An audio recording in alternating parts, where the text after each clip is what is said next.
Welcome to the Up Arrow Podcast with William Harris, featuring top business leaders sharing strategies and resources to get to the next level. Now, let's get started with the show.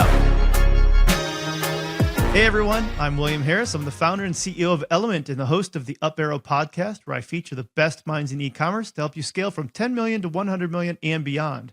My goal is to help you up arrow your business and your personal life.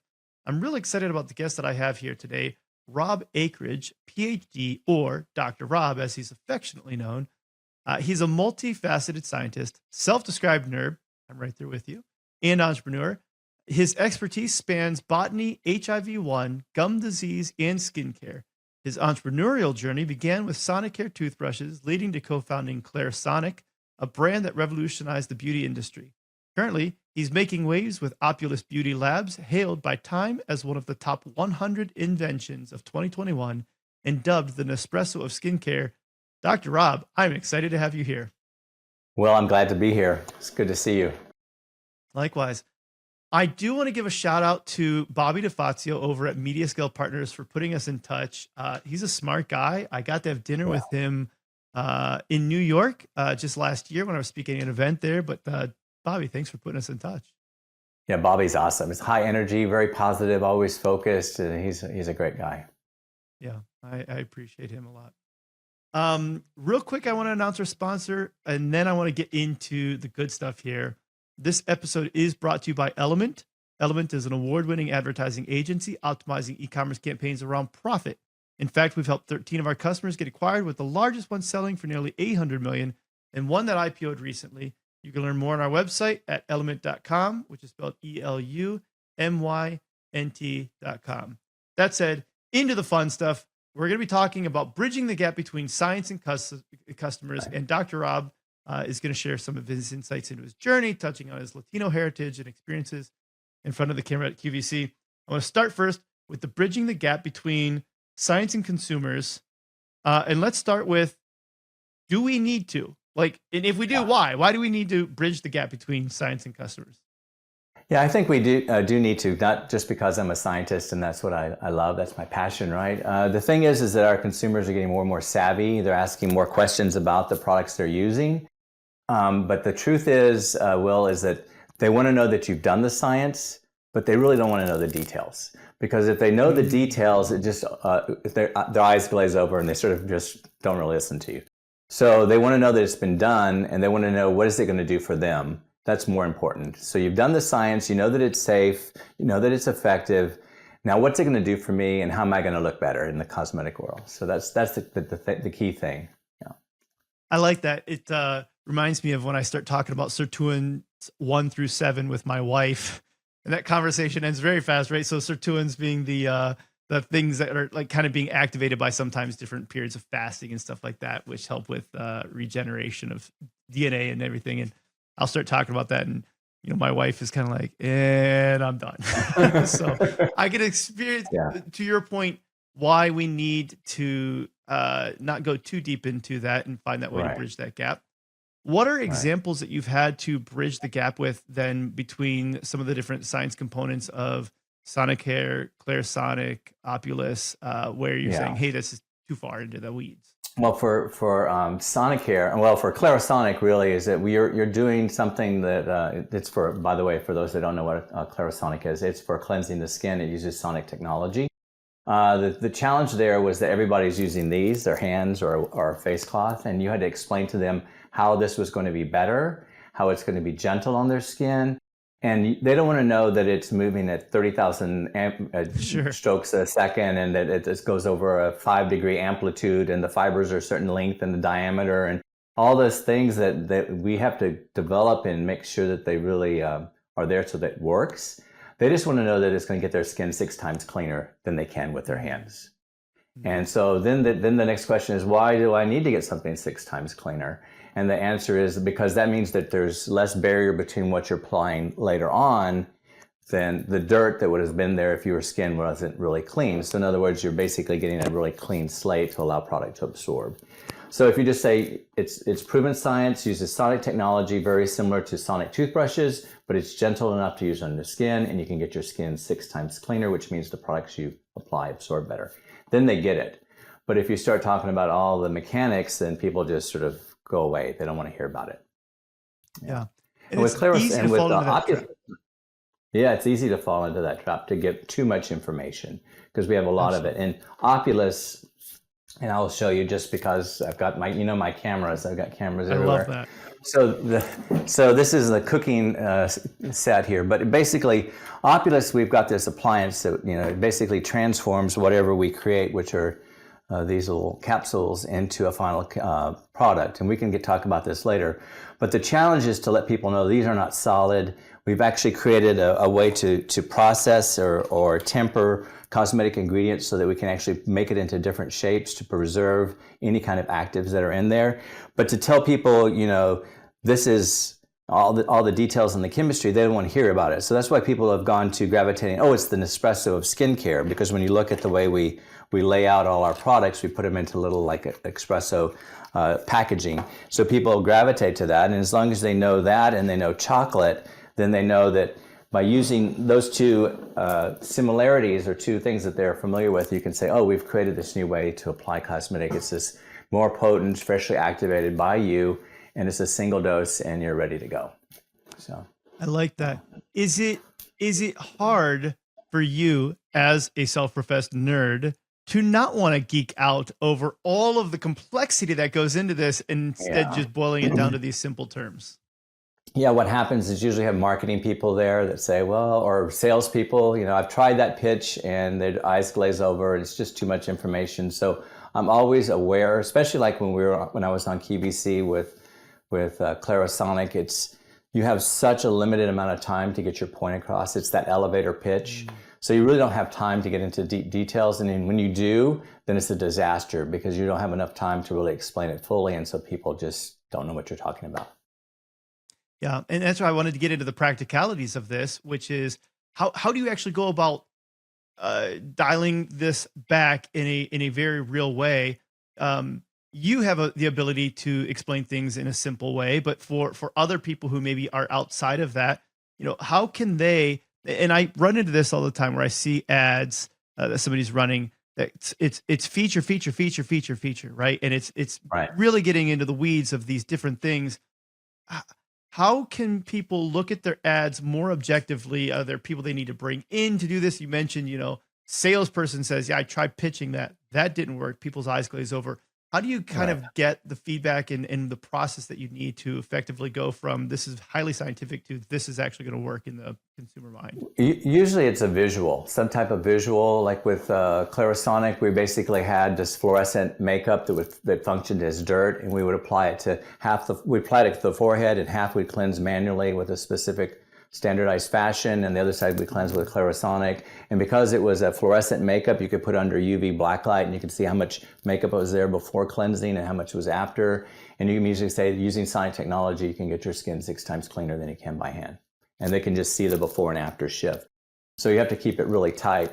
I think ads, unfortunately, true print ads are becoming history, like in magazines, because they're sort of fading away. But the idea is not to put too much information. The challenge I'm seeing now with a lot of drug ads is they're having to put all these side effects and all these things, and you don't even know what the drug's for. So it becomes very confusing to the consumer. You think, well, what was that for? Do I need that? And what was that called? And they always put initials in there to confuse the consumer, so they don't really understand what the acronyms are. So that's another challenge. But yeah, you're right. It's too much information, and people just don't get it.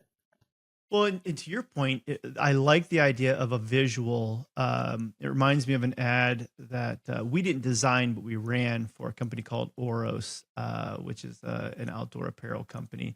And they used this basically like aerogel, like this space aerogel to make very, very well insulated coats.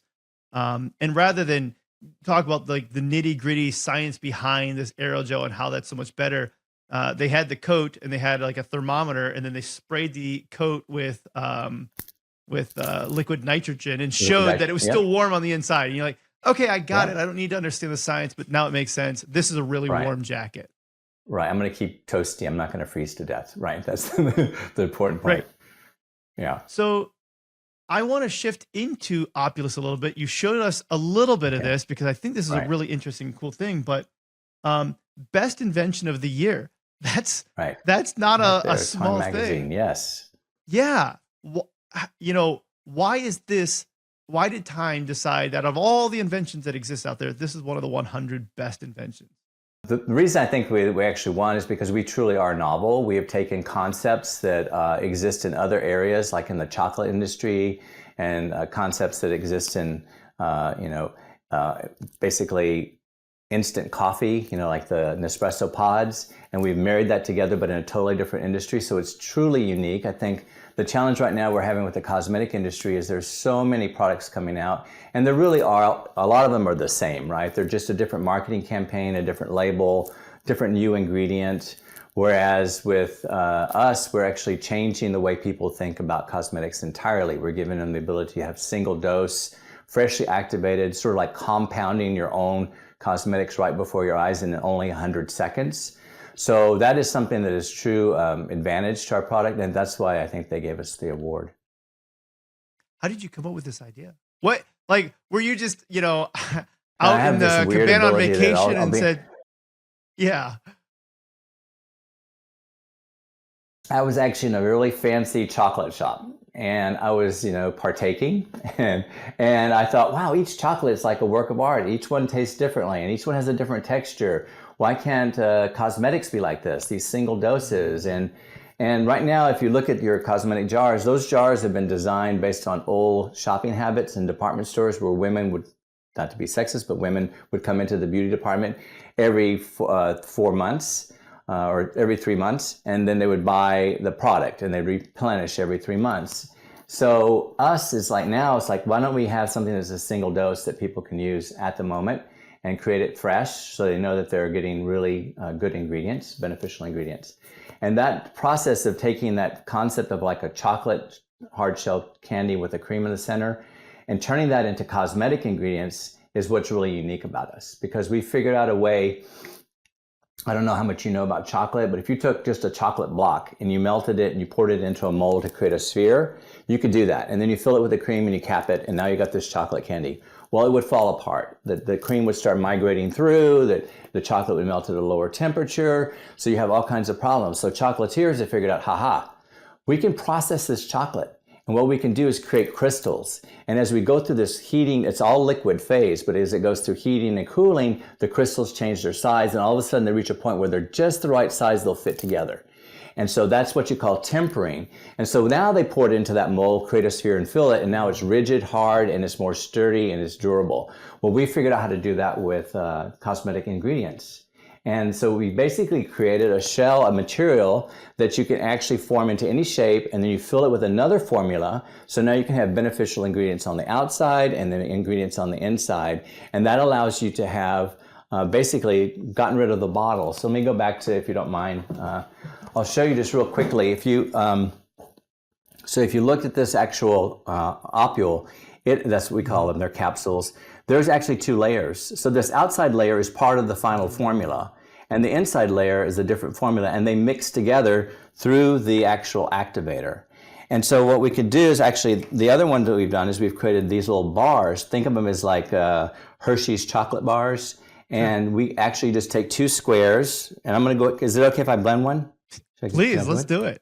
Okay, so I'll go ahead and take this, and this is the activator. And the activator is really cool. It has a powdered coated aluminum bowl. There's a wraparound heater in the backside.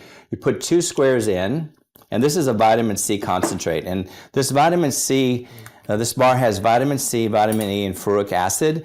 And the challenge with that is that those ingredients are very fragile. And what we discovered is that when you actually temper these ingredients, the cosmetic ingredients, you can add in beneficial ingredients during the tempering process, and it'll stabilize it.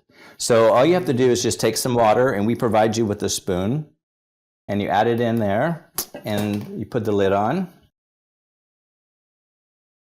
push a button, and that light starts right there. That starts the 100-second cycle. What's happening is this actual mold here, the bowl is heating up rapidly, and it basically melts anything that's solid. And then in the lid, there's a small little blade. And because we can actually drive this power into here, it basically goes through this process of it starts spinning, And as you can see in the lights, hopefully, that they're going around and around. And that allows you to get a slow mixing. And at the very end, it accelerates rapidly and it creates shear force, which brings everything together. So I know I'm sort of geeking out, but basically what it's really, but the other thing that's it's really like a neat, mini aesthetic crucible. It's really exactly. cool. It's exactly it. And the other thing about it is, look at the packaging. It's all paper. So every cosmetic industry, every cosmetic company out there is trying to figure out how are we able to create less impact on the environment. And a lot of them are doing really dumb things. They're giving you the main bottle to start with, and then they sell you all these small, thin pouches, which is still plastic, to refill your main bottle. It's like, it's not really, it's sort of just minimizing. We've actually gotten rid of the bottle. You can think of our activator as your forever cosmetic jar. It's like your personal compounding pharmacy. So so it's actually, I don't know if you can hear it going. It's actually still blending, and what happens is in 100 seconds, it turns it into a product. It can be a moisturizer, it can be a conditioner, it can be a face gel.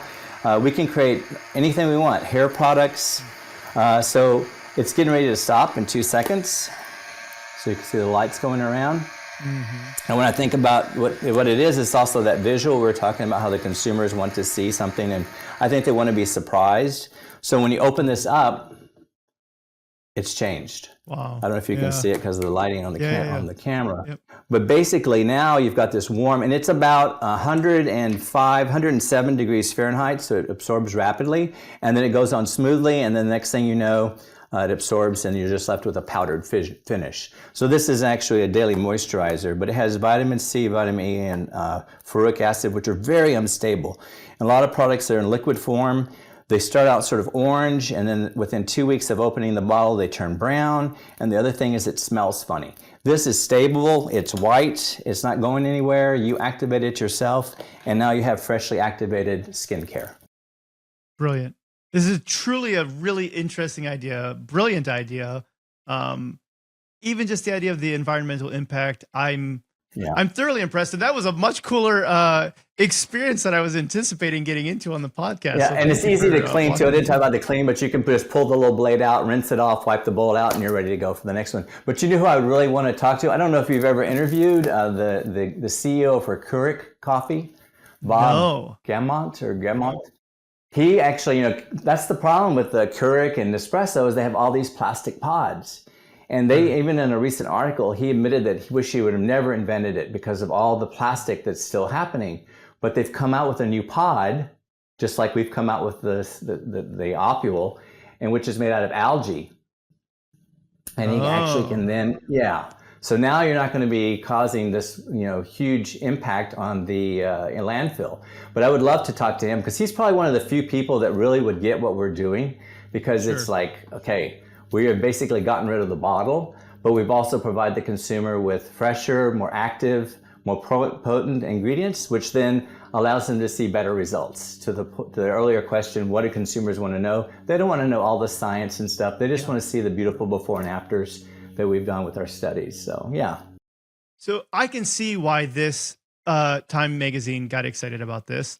And that led to a whole slew of exciting wins for you and other PR opportunities with OPULUS. But then I understand that was maybe not the most exciting thing in the world here. What was the problem with all of this PR? Well, because of my past with Clarisonic, we had a tsunami of press at launch. And that was May of 2021, or maybe it was March of 2021, right in the middle of the pandemic. So we had supply chain issues. We had very few of the activators. I think we had like 60 of these at launch. Wow. And so, and historically at Sonicare and Clarisonic, we built everything in-house. Everything is assembled here in the United States. Parts come from our offshore, but we build them here. And that was in Bellevue, Washington, and up in Snoqualmie. But now I thought, okay, I'm not going to do that because it takes a lot of money to create an assembly line, to keep people going, and that type of thing. So I went ahead and went externally for someone, a third party, to sell it to us at wholesale. So we get these activators wholesale. Well, they just couldn't do it. I mean, it was just a mess. And so basically, I had to stop in 2021 when we had this tsunami of press. and bring everything in-house. We are a vertically integrated company. We make all those cosmetic products that you see. We make them all ourselves. We assemble all the activators. We assemble those ourselves right here on Bainbridge Island, Washington. But it took about a year to get that going. And then after that, I had to start building inventories. So in 2022, was the first half of the year was building the inventory, and then started selling at the end of 2022, which means that that tsunami of press had already waned.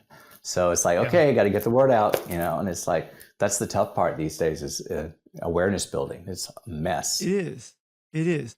Well, and I'll say that a lot of people have cracked awareness in other ways.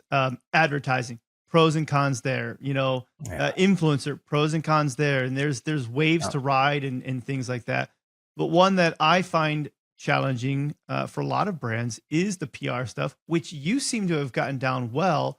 Now, it was easier, you said, because of previous contacts with Sonicare. But when you started in the first place, how did you go about getting those initial contacts and building up to be able to get the press that you wanted? Right. So the Sonicare, the press is already, when I went to Sonicare, it had already launched. I was an early member in the pioneer days. I was senior scientist at Sonicare and then was put in charge of science for litigation, which is a whole other story because our major competitor was suing us left and right, trying to crush us. Luckily in 2000, we sold to Philips. And usually when a big Titan and another big Titan, they're not going to waste their money. So everything calmed down. But the thing is that when it comes to, oh God, I lost my train of thought. We're talking about how to get those initial PR contacts and get that initial PR. So when I went to Manhattan with Clarisonic, I was all gun ho. We're going to go ahead and go to Manhattan with Clarisonic and do desk sides where you go around to the different publishing houses and talk to all the reporters. No one wanted to talk to us, and then the only way we got in is by saying, "Oh, he's related. He's comes from Sonicare toothbrush, one of the guys from Sonicare," and that got us into the door to talk to all these reporters.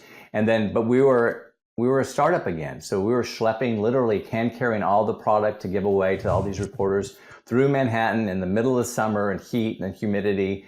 And it's just the dues you have to pay when you start a new brand. So when it came to OPULUS Beauty Labs, people knew me from Clarisonic. So they were more, and it was more in the same industry. It wasn't dental and then beauty. So it was beauty to beauty. So they were really, most of those women and men had interviewed me many times. So it was really easy just to walk in and start talking to them. I can appreciate that. And I like that idea of just, like you said, schlepping the product, carrying it around and getting it out there to everybody. It reminds me of something that we do in other areas too, even when it comes to advertising or influencer, which is do the things that don't scale. It's one of the things that I love saying to people, where sometimes when you're first getting started, you can scale ads. Sometimes you have to do something that's not necessarily going to scale. You just have to do the hard work, do that thing. And that could be, manually bringing product out to people or flying out to meet with a potential client or whatever that might be. And that's not scalable, but it's effective in those initial stages to get that traction that you need to get. Yeah, you do. And you never know who you talk to. It might be somebody that they know somebody, and the next thing you know, off you go. Right now the marketing market is so fragmented. It's hard to actually crack unless you have a big budget and you can start talking to a bunch of influencers. And in the early days, it was print ads. I think we were going to talk about that. I don't know if this is the time or not, but it's exactly the time. That's what I have on here, which was I wanted to talk about the old days. The old days at, Clarisonic and print ads. And I think you talked about, you knew distribution, right? Right. So the thing is that in the early days of Clarisonic, we did not take out one print ad for 10 years. It was all grassroots building. Somebody would tell somebody else, one girlfriend to the next, mom to daughter, etc. And that's how we built it. Of course, we did have help with someone in 2007 named Oprah Winfrey, who put us up as one of her favorite things. And the next thing you know, it was this explosion and we were everywhere. But it was slow grassroots building, which has a really shallow slope when it comes to growth. But then we started taking out print ads because we were so popular. And that ad budget started growing rapidly. And it was really easy to do. I mean, as far as getting them, we would have a calendar, and 1 month, every other month, we'd be in Martha Stewart, or we'd be on Oprah Winfrey, or we'd be in, Mary Claire. And we had this whole calendar. It was either half page, full page, double page, front of the magazine, back of the magazine. All those things had different price points. I don't know if you know that or not, but if you're in the back of the magazine, it's less than it's at the front. And if you're on the right side, it's more than if you're on the left side, etc. So we went through that whole thing, and we would have this whole marketing campaign or at the ads. And what was great about it is because if you remember magazines, people would buy them. The next thing you know, they might take it to work, or they would go to their salon and they'd see that same magazine there. So once you place one ad in, let's say, Elle magazine, you will see it multiple places in your life. You might be at the gym and on the treadmill. You can pick up a magazine and start reading it and get exercise while you're reading. But the thing is that has a longevity to it. So the challenge always is, how much am I getting on those magazines, or ROI, right? And it's really hard to tell. So a lot of upper management don't want to support ad campaigns in magazines because they didn't know how much money they're going to get back from their $100,000 one-page ad, right? So the challenge that we had is like, okay, we don't really know. We know that people are seeing us in these magazines, but we don't know how much money we're making out of it. But those things had a longevity longer than nowadays when you do an influencer and you pay them to mention it, and they mention it, and then 15, 20 seconds later, it's gone. And so it's like, okay, now you have to pulse the machine more. It's not like you pulse it once a month. Now you're having to punch this all the time. And the other thing is, no one wants to see the same visual. Everybody, you see the same thing over and over again. So now you're having to build more creative content. You're having to have a larger influencer base to talk about it. And it just gets to be a point. And guess what? There are 5,000, 10,000 new influencers every day. So, and they're all talking to these narrow little markets.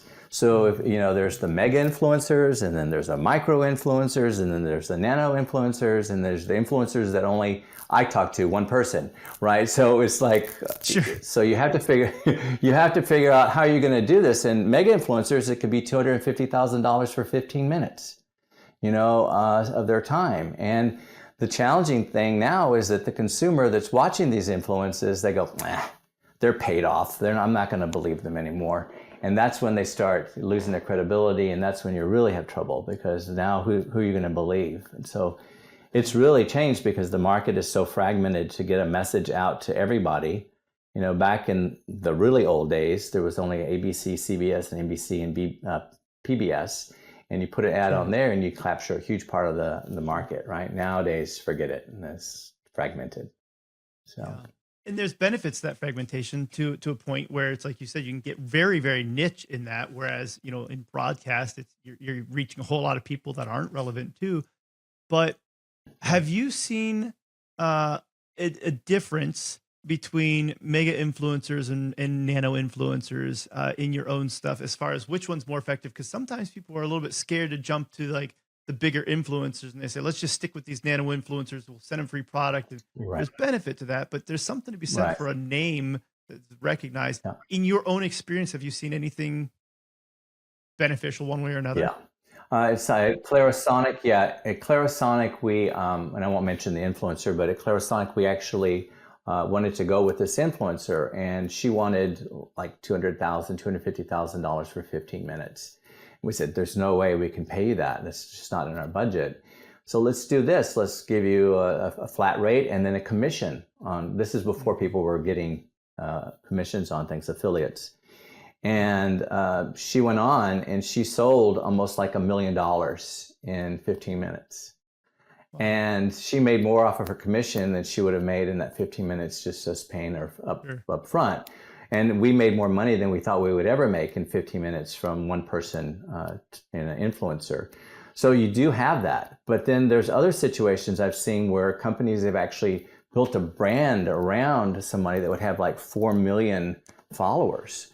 They say, oh my gosh, this woman has 4 million followers and she's known in makeup and she's got all, so let's create a makeup brand under her name and we'll go ahead and launch it. And the next thing you know, they launch it out there. Well, there's one huge mistake in that. 4 million followers does not mean 4 million customers. It means that people are there to see how she applies makeup. They want to be part of her life. They want to be part of her lifestyle. They want to sort of mimic her. They can relate to her and somehow, but it doesn't mean they're going to buy stuff. So you can do that. And I actually know there's a huge mess because they made a brand, they launched it, and there are no sales. So yeah, so we've seen that happen a lot lately. Mr. Beast with, what is it?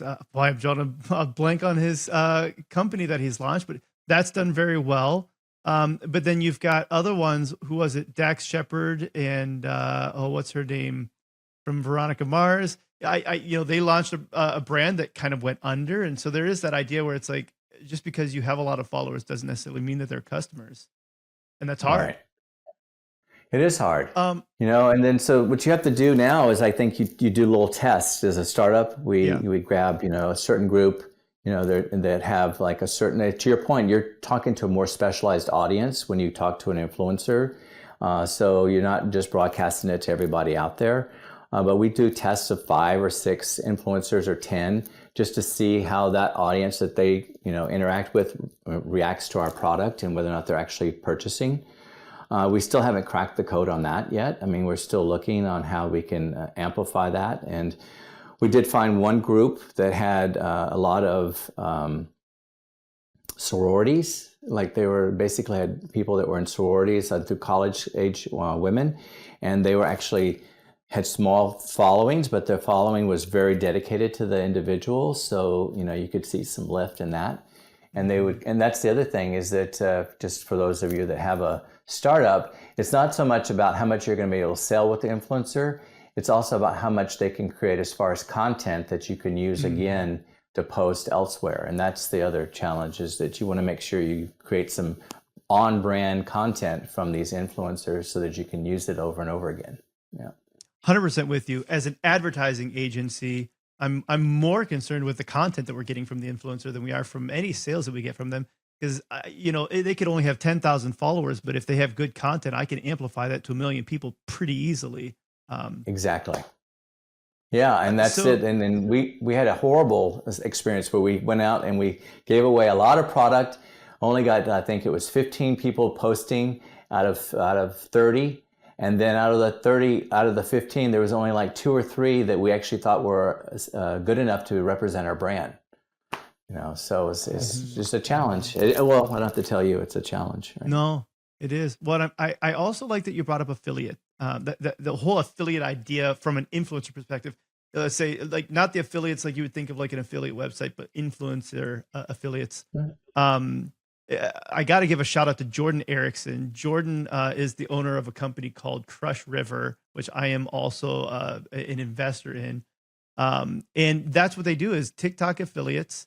And basically to your point where it's like on TikTok shop, you can work with hundreds of people who have lots of great followings, know how to create content, and they're only getting paid based on them actually generating sales for you, which is a different model from, like you said, the influencers that were saying, hey, great, pay me $10,000, but might not result in anything. At least there's some kind of like a guarantee that you're going to get something. And to your point, you might pay more for it, but at least there was something to it.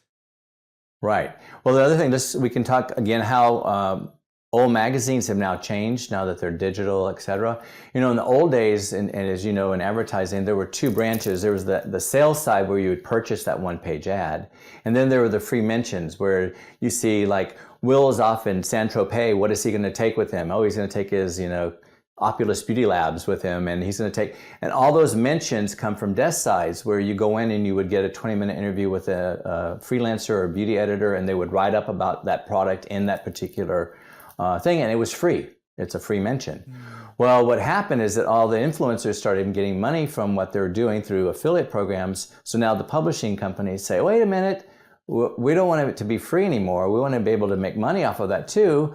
So they created this affiliate program. So whenever you go in and it's got the free mention, it says available at Amazon or available wherever, you click that, and then what happens, there's a whole software program, as you know, that are out there that can divide up the margin. The brand gets so much percentage, the retail store that's going there gets a percentage, and because the ad company, name one, whichever publishing house it is, they get a percentage. So it's all now totally digital, and it's seamless, but it's not free anymore. Right. So if I was going to summarize kind of all of these different things, let's say from PR to affiliates to influencers, even the print ads themselves, which I actually still do have some magazine subscriptions. One of the ones is Popular Mechanics. I actually still really like a physical magazine, and maybe that's because okay, you too, right? Yeah. Maybe it's because I'm behind a computer all day long. But the crux of all of this is how to be cool. And maybe I can't think of a better way to word it, but the idea is how to get your product to be something that people say, I want this. And it goes beyond, like you said, it's not about talking about the features, because the features or the science behind it doesn't make it cool. But all of these things, the influencers can make it cool. PR can make it cool. We've seen this happen to the Stanley Cups. Yes, celebrities can make it cool. Like there's all of these areas. The print ads made it cool when that was a more relevant channel. And I'd say there's still relevance to it. It's just maybe less so than it was. What do you have as far as what you've seen be able to help something become cool? Well, I know from personal experience, when you invent something, like you can say, I'm going to create, like a electric car, and it's going to be able to go hundreds of miles, and it's going to be less impact on the environment. You could say that, but if you said that in 1950s, people would say, electric? What are you talking about? Am I going to get shocked? Why would I get into this thing? So it has to do with the timing and the mindset of the consumer, and whether or not they're willing to accept it for that moment. Because if you come out with something too early, you just think about the whole horse and steam buggy thing that happened 1,000 years ago. It seems like that people didn't want to leave their horses; they wanted to keep riding them. So why would I want to get into this machine? And so there's got to be a lot of things have to converge for it to really be a success. It has to be something that is something they've never seen before, but not so bizarre that they're afraid of it. So like a toothbrush, but now it's powered, or a cleansing brush, but now it's sonic, or no longer have to have a jar of product. I can have individual doses. They know that, like take OPULUS, they know that from their coffee experience. They can get a little individual coffee. They can get individual cosmetics. They can get individual chocolates. So you have to marry it so that it's close enough so it's not scary, because a lot of people think technology is scary. And you have to make it simple. You have to make it simple to use. And it's about timing. Is the consumer ready for it, right? And then it has to be magical. It has to be magical. Yes, I like that word. We've talked about that before, and we've got some other things about that later. So let's say that you found something that's innovative, or things that even aren't that innovative. Stanley Cup is one that I like to reference because I have teenage daughters, and there for a while, like that was the thing you had to have as a teenage girl. You had to have a Stanley Cup, and it had to be a different color from all the rest of your friends. Stanley. There you go. Okay. But not that long ago, they were a construction worker's cup. It was not the teenage middle schooler's cup. But they found a way to, without really innovating anything significantly from what they were to what they are, they found a way to be cool. Yeah. Outside of the innovation approach, in your experience, have you found other ways to become cool, to become that thing? Yeah. Well, I just know just examples of that. And in particular, I'm thinking about Hush Puppy shoes, and also 50 Shades of Grey. The book, I've read a lot about that. And actually, there's a book called Biology, B-U-Y-ology, way back in, I think, the 80s, or maybe it was the early 90s. Maybe it must have been in the 90s. Anyway, they talk about how things that weren't cool anymore, like Hush Puppy shoes. I guess there was a time period when all these teenagers, like, I don't know, 15, 20 of them went to the nightclubs in Manhattan, and they all wore Hush Puppy shoes. And everybody else thought, wow, that's really weird. And then all of a sudden people thought, oh no, that's cool. So, it just sort of changes their mindset, because it has to be put into a setting, not in a nightclub. You wouldn't wear Hush Puppies to nightclubs, but then they made it sort of like, that's the thing, right? And then I think the other thing is like the whole, the way that 50 Shades of Grey, from what I've read, actually got so popular is that the writer actually was part of a writing club, and she was getting her work back and forth. They were sharing. It was a digital club. And what ended up happening is that she wrote the book. She had some cocktail party, and all of the people there posted at the same time.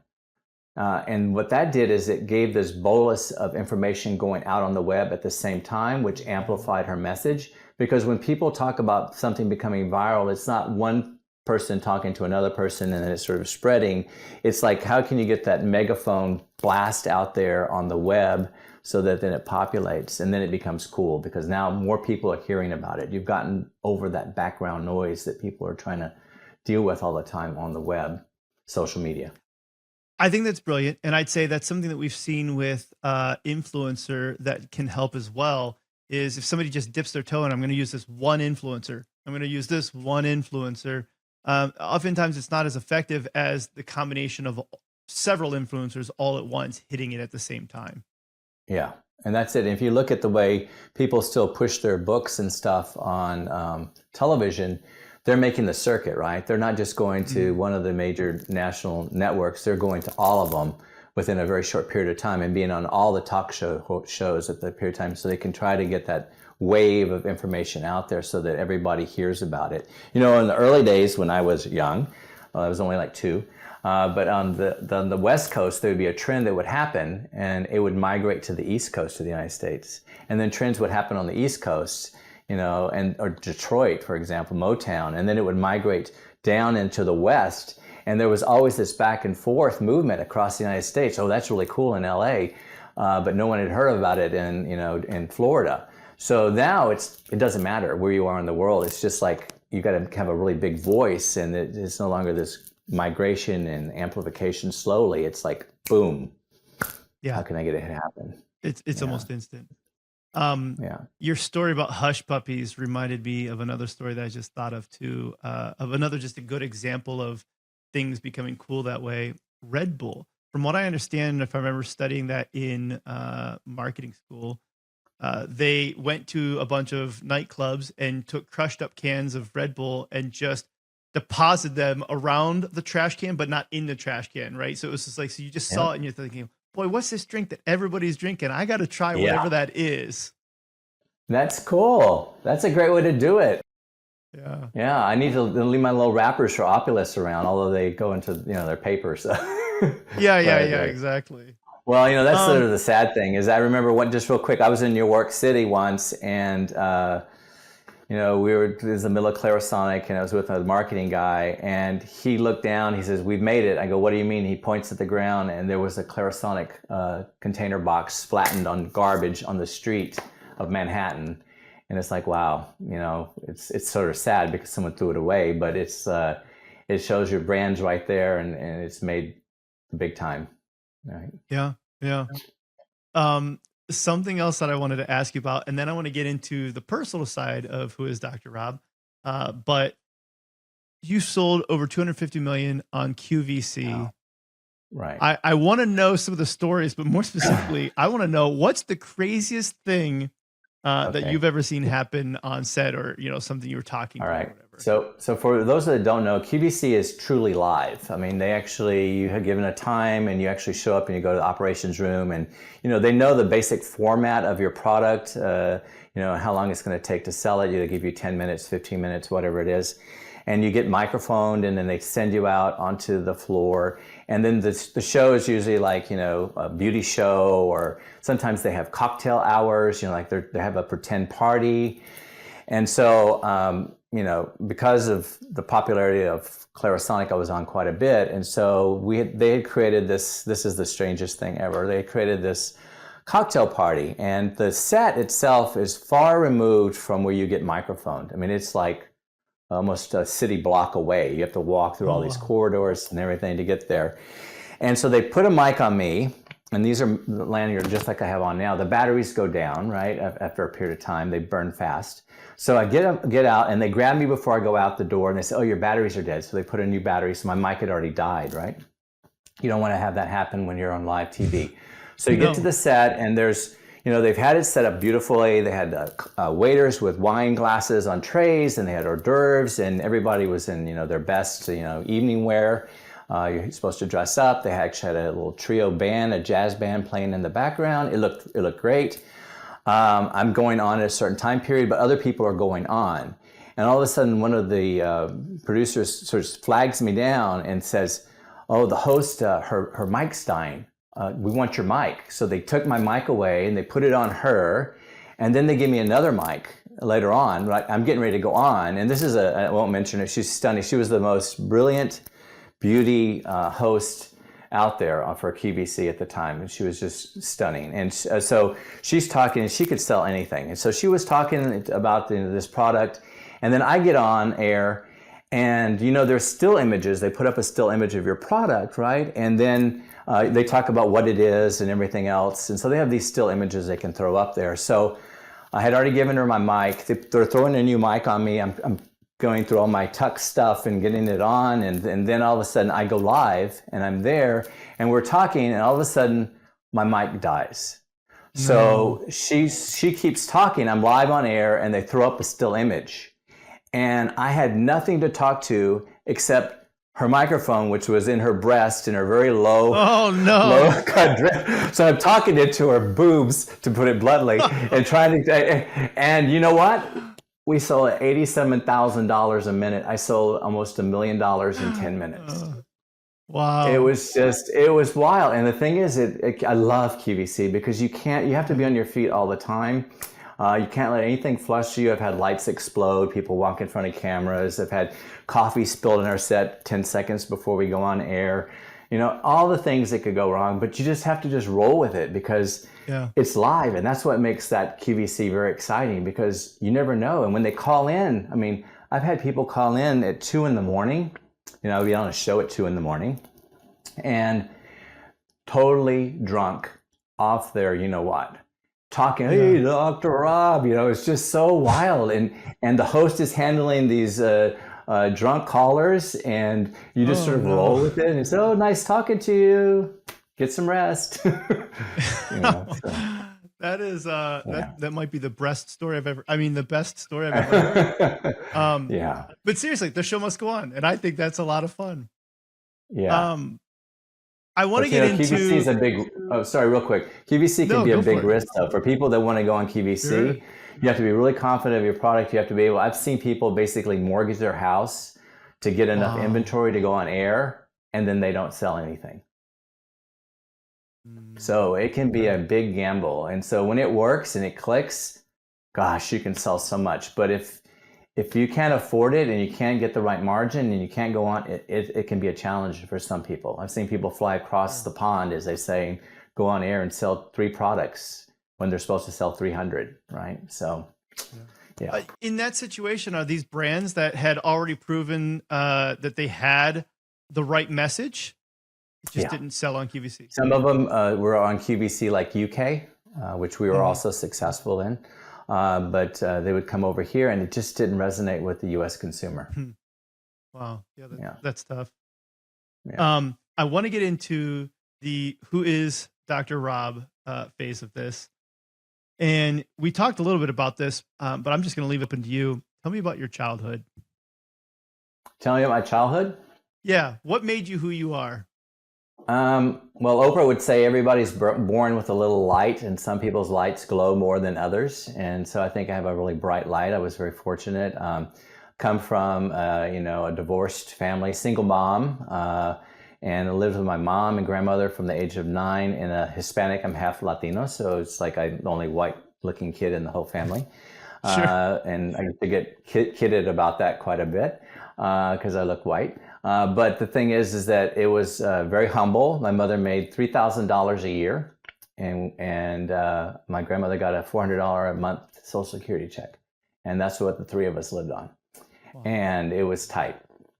And so for me to get I used to love lemon meringue pies. To get a lemon meringue pie once a month was like the best treat ever, because we just couldn't afford anything. And no one had gone. All of my family on that side are construction steel high-rise welders. My brother, who's a lot older from another marriage, he was a welder. My grandfather was a welder. My brother worked on the World Trade Tower on 103rd floor when they were putting that up way back when. Wow. So they're blue collar, the whole family. And I'm the only one that went to college. My mom had this mantra: if you want to do that, you got to go to college. So when anything I'd say, I want to be a marine biologist. Oh, you got to go to college. I want to be whatever. You got to go to college. So she kept ingraining that in me. And, Yeah, so I went to college. I have a bachelor's degree in the University of Texas in biology, marine biology, microalgae emphasis, and then I have a master's in mycology and non-vascular plants from Southwest Texas State. And then between that, I worked in pediatric cardiology as a research assistant, and then I worked in neurobiology and anatomy as a research assistant, looking at biosynthesis of catecholamines, which just means it was a biochemistry lab. And then I went to the Texas A&M and got a PhD in infectious disease and immunology, but it's really the title is microbiology, but that was the emphasis. Worked on parasites and how they avoid your immune system. And then from there came to Seattle, Washington, and worked on HIV-1 and AIDS vaccines for 2 postdoctoral fellowships. So I am a nerd, a scientist, but I just sort of go all over. And, from the infectious disease, I went to work for Sonicare toothbrush and looked at gingivitis and periodontitis and mouth healthcare. So were you precocious then as well? Like you always had that kind of mind? Because I'll say, I read the dictionary as a kid, and a lot of people think that's weird, but it's like, no, I remember cover to cover reading the dictionary and writing down the words that I found interesting and enjoyable. It's like, were you that way?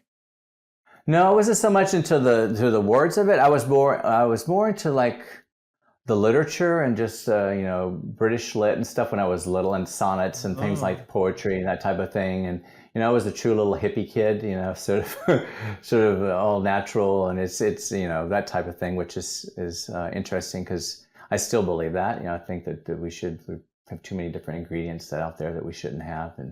But anyway, so my life was quite interesting. I had a great childhood, great upbringing, but then that really helped me out when it came to I helped the Fred Hutchinson Cancer Research Center set up a global network of labs to test experimental AIDS vaccines, and I would travel all over the world. I was responsible for 22 labs in 14 countries, looking at. So the reason this all came about, there's still a program ran at the Fred Hutch. Larry Corey is in charge of it. He's an awesome guy, and Julie McElrath was my mentor. She's awesome. But they basically wanted to set up this network to test these experimental AIDS vaccines. So when companies like Merck, one of the huge costs to developing a vaccine is doing the clinical studies. Sure. So, and then at the time, way back when, they were trying to develop an AIDS vaccine just for the type of AIDS virus we have here in the United States. People don't realize it, but there's all these clades of virus that are HIV-1. So if you did that, you would only have a vaccine that could protect people in the United States against the virus that's here. But the way we travel, it didn't make sense because you develop it and the next thing the other clade from someone else would get into the States. So they decided to do this global effort. So when Merck or name another company that's developing a vaccine, they want to test it, they would do a safety study. They do 25 people in Dominican Republic, they do 25 people in Chiang Mai, Thailand, they do 25 people in Durban, South Africa, and they would just move it around, and that way they could compare all the data to make sure that the vaccine was working no matter where you were in the world. And so a noble effort, and that allowed me to go into places that people don't want to go into, like Haiti or some of the places, Botswana, Malawi. But like I worked in Soweto. I mean, I love Soweto. People there, everybody's afraid of people that are poor. They're just poor. I mean, and a lot of circumstances are beyond their control that they're there, right? And so, but to do a clinical study in a place like a township like South Africa, Soweto, it's challenging because a lot of people, they don't have addresses. They have a place that they've squatted. How do you track them? How do you maintain them? How do you keep them coming back to your clinic? So that part of my life was just phenomenal. I mean, I loved working there. And I'll tell one story just to give you an idea of. Please. This is South Africa. Before they had retrovirals, but the government didn't want to give their people antiretrovirals. So we fly in and we're having to set up these sites, this clinical site. And there's a team of people. There's a pharmacist, a clinician. All these people are set up different components. I'm responsible for the labs, right?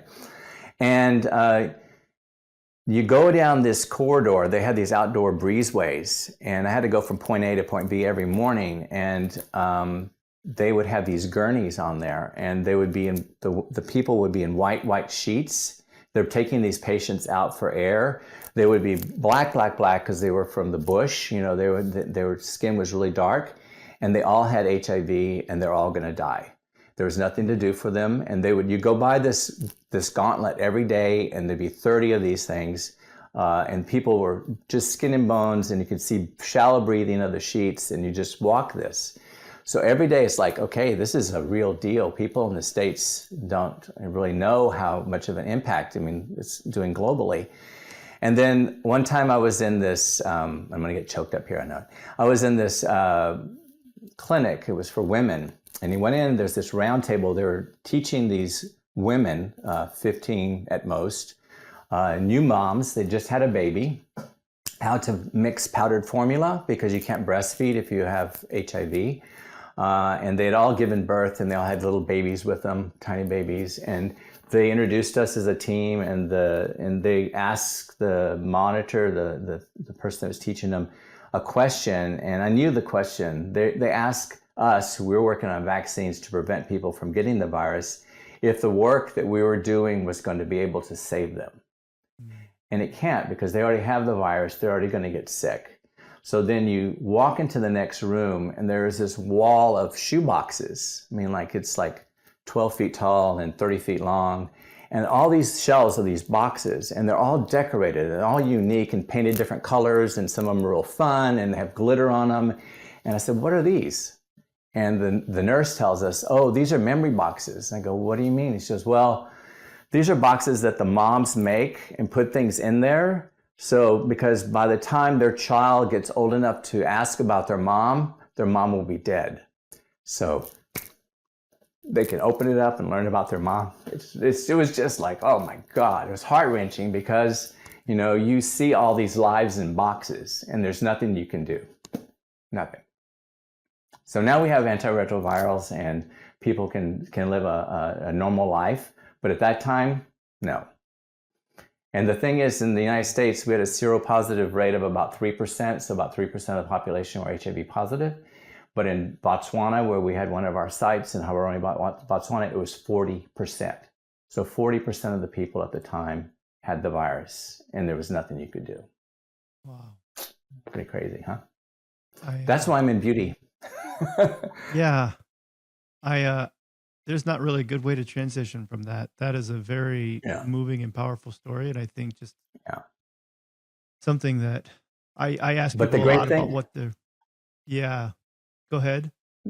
I was saying one great thing is that those people, all the people in the world that I got to know, they would give the shirt off their back, even if they didn't have a shirt. And they're just awesome. And it's like, what I learned from that whole experience is that we're more alike than we are different. Totally. People love their cultural food. They like to talk about it and share it with people. They love a good joke. They love to laugh. And they all want their children to have a better life than they did. And once you know that, it doesn't matter if you're Catholic, Jewish, name a religion, Buddhist, or black, white, pink, it doesn't matter because we're all humans and we all want the same thing, right? Yeah. It was pretty insightful. 100% with you. But not to weigh it down. No, but that's where it's like I oftentimes ask people what they're afraid of, and I think about that myself too. It's like, what am I afraid of? And it's like, boy, that's up there, right? Like being able to be in a situation where you're putting memories into a box for your children, knowing that you won't be there. There's a song by India Ari that I like, where she talks about from the perspective of this father or whatever, who's, I think, apparently about to die. And he says, tell them that their daddy was a good man. And I remember when I was having kids, I just remember just listening to that. And it's like, no matter what, it's like, I want to make sure that I pass down that legacy. It's like, hey, your dad was a good man. And exactly. I'm glad that you were able to help people out. That is a really important, impactful thing. And that you're taking it, even further, right? Like the economic or the environmental impact of what you're doing here at OPULUS. It sounds like that's a really, that's a big deal too. So, yeah. What about, this is such a horrible transition because I don't have a good one, but what makes you magical? So outside of doing some absolutely amazing things for our world, what is something that somebody would say, this is what makes you magical?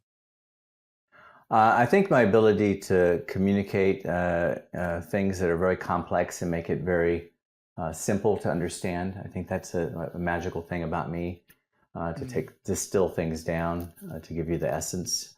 And I think, I don't know, I think magical. I guess the fact that I have endurance, and I've had all my life people tell me, oh no, you can't do that. You're too poor. You're this, that, and you just don't listen to them. You have to have that inner belief, not an arrogance. There's a difference. You need to be arrogant.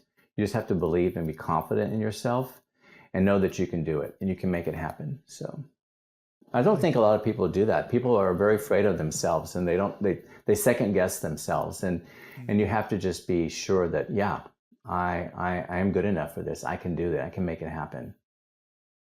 I mean, look at OPULUS. OPULUS is a dream from a chocolate shop. Right, which is such a fantastic origin story. I'm reading Outliers by Malcolm Gladwell, and one of the chapters in the book talks about the 10,000 hours thing, and pretty much across the board, in every field, in everything, nobody gets to that point without putting in that. Even Mozart, right? Like he talks about. Right. And I think to your point where it's like, the only time that you fail in this game is when you quit. That's it. Yes. For the most part, if you stay in the game, you will put in the time. You may not be the Michael Jordan of your field, but you will be successful in your field. I heard him speak at a plastic surgery meeting. A plastic surgery meeting in Orlando, Florida. And it was packed with surgeons. And his question to them was like, how many of you have been practicing for more than 10 years? How many of you would say that after 10 years, you really felt comfortable in your craft? I mean, like the whole audience. So there is something, and he goes on to, in that book, he goes on to explain that that's why they think the way medical schools are designed, to pack all that information. People say, oh, it's cruel because they're working 24 hours a day and they just don't have time to do anything. But it's like, let's just focus in and concentrate and give these people every information and keep them working so that they can get that 10,000 hours under their belt, so that they can actually become, experts in their areas. Right. That's a great book, by the way. It's an old book, but it's a great book. It is. You're right. And I can't believe that it took me this long to read it. It's been on my reading list for forever. And I'm like, finally starting it. So what are other areas that you're up arrowing your life? So up arrow is from mathematical thing called Knuth's up arrow, which is for making very, very, very big numbers. What are ways that you're up arrowing maybe relationships or health or something else like that you're improving your personal life? In my personal life, I think it's, well, those that don't know, I'm gay, and I have a partner for 39 years, and it's always about us working together and building a better relationship and a better life. And one part of that is, right behind me, we're actually talking from what we call the OPULUS Dream Lab, where we created the original formulas for our product. But this is on our property, but we have 31 acres with a salmon stream down the middle. And the big thing we're trying to improve on is salmon habitat. So we're diversifying the plants and things around the creek to give the salmon a better chance at multiplying. And we're seeing it pay off. I mean, this year we had a great coho run. We have 2 runs. One's called Chum Salmon, and we have coho. And the coho were the biggest run we've had. And we've owned this property since, I guess we've owned it since 2004, but really haven't lived here since about 2011. It was raw land.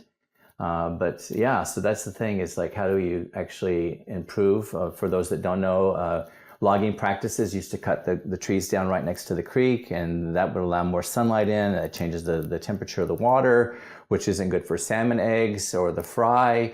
And so what you want is a nice shady area that's protected, and you need a lot of woody debris in the creek because a lot of animals eat salmon. So the more places that there are logs and things for the salmon to hide, they have a better chance at reproducing. So we planted all these trees along the banks to hopefully help maintain the temperature and shade it. And and we're seeing when we bought this property, it was all Douglas firs, which means just one type of tree.